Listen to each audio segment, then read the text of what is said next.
Ayan guys, harvestin ko na yung pakwan namin. Ayan, yung pakwan, o diba? Mag-harvest kami ng pakwan. So, yung mga halaman ko, nalaki na, o. Ayan, malaki na kasi siya. Hindi kasi to yung pakwan na malaki. Kaya harvestin na namin siya kahit maliit pa. Yung maliit na pakwan to. Ayan. Ay, baka yung pipino ko na yun. So, ayan siya guys, eh, oh.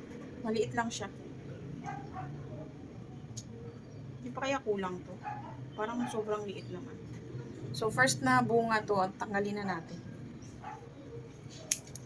Yan, liit. So, ayan, hihiwain natin yung pakwan natin na napakaliit, o, diba? Hinarvest natin. Tingnan natin siya kung anong itsura. Baka kulang. Ayan siya, yung dilaw pala to na pakwan guys, oh. Kulang pa to sa nga, laki. Yung pinapa to. Sayang. Ayan, oh, kulang sa hinog pa. Lalaki pa sana to, tapos pinang-harvest kasi nung ate ko. Sayang. Pero titikman natin yung unang bunga niya kung masarap. Ayan, oh, dilaw. Dilaw na pakwan pala to. Bango. Ay, grabe, mother. Tikman mo, ang tamis. Hinog na pala talaga siya. Maliliit na pakwan pala to. Galing, oh. First harvest ng pakwan. Sarap.